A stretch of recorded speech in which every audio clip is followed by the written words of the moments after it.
This is the CMF Phone 2 Pro, maybe one of the most stylish budget phones I've ever seen. And in this video, I'm going to show you 17 tips, tricks, and hidden features so that you can turn this already impressive budget phone into an absolute beast. And if you haven't got a CMF Phone 2 Pro just yet, and you want to see what the phone can do first, well, this video will be an eye-opener for you too. And some of you might not realize this, but the CMF phones are in fact the nothing phones. Fathers, brothers, nephews, cousins, former roommate. What's that make us? Absolutely nothing. Okay, the first thing I want to show you guys is how to make use of the brand new feature that's available on CMF Phone 2, which wasn't available on CMF Phone 1, and that is, of course, NFC. And the fact that this now has NFC means that you can now do contactless payments with the phone. So to set this up, it's quite simple. Just swipe up from the bottom. For the first time you swipe up from the bottom, you will have the option to choose between Smart Beta and Default. I do recommend test out the Smart Beta. It's pretty clever, categorizes everything nicely. Anyway, Google Wallet, set this up for the first time, add your bank cards. Now the next step is a bit more advanced, but I highly recommend it. So if you jump into your settings on your phone, scroll all the way down, you'll see special features. Here you can go to gestures, and then on this page you can change the double push of the power key to the wallet. But you do have to make sure you set up the wallet fully the first time for it to show up here. That way, whenever you want to pay for something, you can literally just double tap power key and your wallet opens. Another way to use the Google Wallet is to swipe down from the top and you will see the wallet icon there.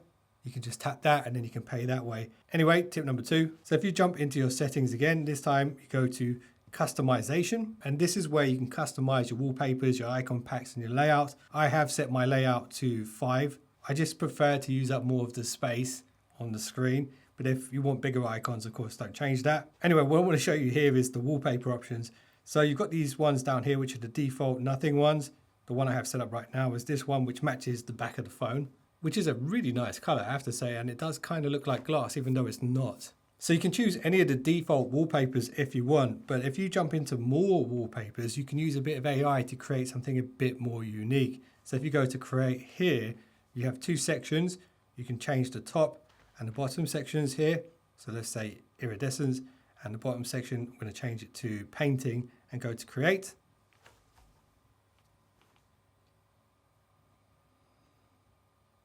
There we go, we've got a custom wallpaper, and there's a bunch of different effects you can apply to it. So the atmosphere effect will blur the home screen, but keep the lock screen as the original image. And you can turn that off if you want the full image here behind your app icons. And then you can turn on the glass effect, which is really nice.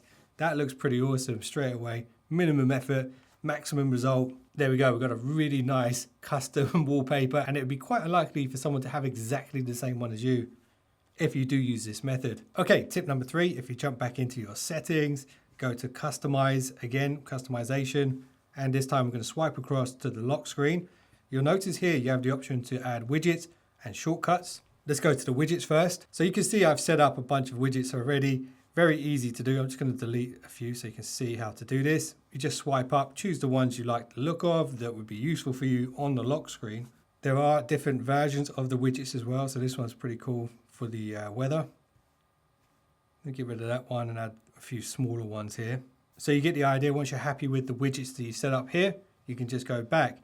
Now, let's say you want to add more widgets to that widget area on the lock screen. You can do that. If you go back into widgets and tick this box here, expand area, now you get 2 more rows to fill with more widgets for your lock screen. Just make sure that they're useful to you. Don't just add just everything just to fill up the spaces. You don't want to overcomplicate it. Okay, tip number 4. This is another customization tip. If we jump back into settings, we go back to customization again, and we go back to the lock screen again. This time we're going to customize the shortcuts. So by default, the left side will be your Google Home. If you don't have any Google Home stuff, there's really no point of you having that. And then the right side is the Google Wallet. If you're not going to use that, you might want to change that as well. So to change one, just tap on it, and let's say we want the torch there. And then on the right side, let's say we want the QR code scanner. So now with that set up, you can just switch on the torch by pushing and holding, and then switch it off, push and hold. And the same thing here for the QR scanner. That will require your fingerprint because it does open the camera on the device. So yeah, that's how that works. I definitely recommend you set that up. Now, before we move on to the next one, there's a little bonus one here. If you go back into your settings, go to lock screen. Here, I do recommend you do this just for safety. Add text on lock screen. So it's a good idea to add a bit of information here, like an email address, a second phone number that you might have, some way for someone to contact you if you happen to lose your phone, because they will be able to read that on the lock screen. So you can probably tell I spent a little bit of time setting up my home screen here, and you might be wondering, how have I got these bigger app icons for the gallery, for example? Well, it's very easy to do with this phone. You just choose the app you want to maximize, hold your finger down on it, and then hit the outward arrows. That turns it into a large app icon. So you might want to consider expanding the size of the apps you use the most on your home screens to be bigger. That way it's just easier to get to. Okay, number 6. So you'll notice on this page, I have a app icon here, which is large, but it's not actually an app icon. It is in fact a folder. This is one of the nice features of Nothing OS. You can take a bunch of apps, for example, all of these ones up here, drag them on top of each other, and they'll stack up in a folder just like pretty much any other Android. You can maximize them just like with the singular apps, and you can expand them at any time. But here's where it gets a bit more interesting. If you hold your finger down on these, you can go to Customize, and you have a bunch of different layouts which you can choose from. And the one that I like to use is the covers. So once you've selected cover, you can hit the little emoji icon here and actually use any emoji you want from your emoji library. And if you hold your finger down on it again, you can go to rename. You can call that folder whatever you want. This is just a good way to file away apps that you don't use that often, just to make sure that distracting apps are not there in your face all the time. So I definitely recommend you make use of the unique Nothing app folder options. Okay, so the screen on this £220 phone is pretty amazing. I can't believe how good it is, in fact, but it is a big screen. So you might want to make use of this hidden feature. If you jump into your settings, scroll all the way down to special features, here go to gestures and enable the one-handed mode. So this will work differently depending on the navigation style you're using. I'm using the gestures right now. So in order to access this, you would just swipe down over the little white line here at the bottom to bring the entire top half of the screen closer to the bottom. And then to expand it back, you just tap the empty area. So if you are walking down the street one day, you need to tap the clock or something like that, you can just swipe down and there we go. You've got your one-handed mode activated, and then just hit the top again and it goes back. Okay, here's another hidden feature which is switched off on day one. You might want to switch it on. Jump back into your settings, go all the way down to special features. Here, go to gestures, and you'll see screenshot gesture. So this is where you use 3 fingers to swipe down the screen to take a screenshot. So let's try that now. So there we go. That's pretty nice, and you can share straight away from here. And then also, if you're on a web page and there's much more screen available, you can actually scroll up and down the screen to capture more. The CMF Phone 2 Pro has a new button, and it is the essential key. So when you use this essential key, let's say you're researching a pair of headphones, you push the button to capture a screenshot, you can record some audio. So the reason why I've screenshotted this is because it shows the price and the colors of these new headphones. Now it's captured all of that information there with the screenshot. So now when we jump into the essential space, we have the screenshot that I just captured, the key information here, and also the recording of why I captured it in the first place. And then I could create a collection. So let's say I wanted to look at 5, 6, 7, 8, 10 different reviews on these headphones. I could add them all into one collection and then have all that valuable information there at a touch of a button whenever I need it. This essential key in the essential space could be very, very useful for you for research purposes. So yeah, this is definitely something you want to get used to using if you've got this phone. Okay, so this next feature is available on all Android phones, all of the newer ones anyway, but you should familiarize yourself with it because it's a super powerful tool. Let's say you're browsing the internet, you see something you like, you don't know where to buy it from. If you hold your finger down on your gesture bar or your home button, you've got circles to search. So you can draw around anything and search for things that are on screen. Right now, we can see what that was without even reading any of the article. We can see how much it costs, where we can get it from, and all that kind of stuff. And check it out, there's my original thumbnail for this article on my website. And there's a second one. Something that's really impressed me about this phone is the screen. You know, it's 120 Hertz. It can scale back to 60 Hertz when it needs to. And it is an AMOLED, and it's incredibly bright. It's super bright for a budget phone. It's pretty unbelievable. But there is a feature here that you might want to make use of because it is an AMOLED. Jump into your settings, go to lock screen, Scroll all the way down and you'll see the always on display menu here.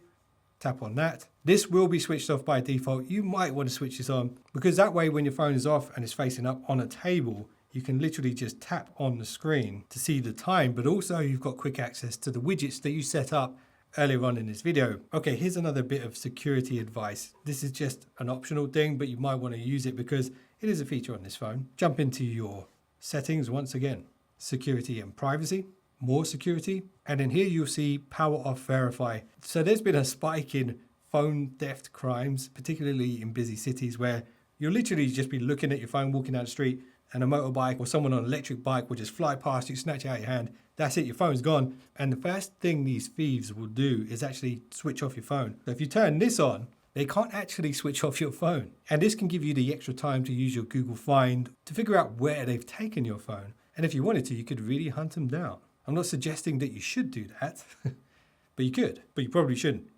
Anyway, moving on. Okay, this is a feature I love about the Nothing OS operating system. If you swipe down, you got your quick settings. This is pretty standard to any Android, but one of the cool things you can do here is you can actually enlarge and minimize specific things. For example, if you're always using airplane mode, just make it bigger.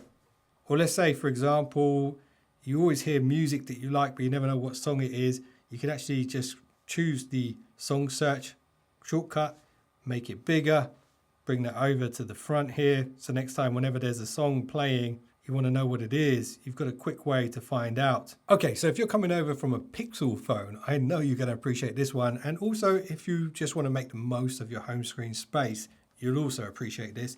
So jump into your settings, go to customization, go to layout, and then here at the bottom, you'll see the option to switch off the search bar. So this gets rid of the Google search bar at the bottom of the screen. And there we go, we've freed up an entire extra row on your home screen. And if you really wanted to, you could just add the widget for the Google search bar and just make it a bit smaller. I do think some people will prefer this approach than having the static bar on every single home screen. Okay, one of the things that's been massively upgraded on the Nothing Phone 2 Pro is the cameras.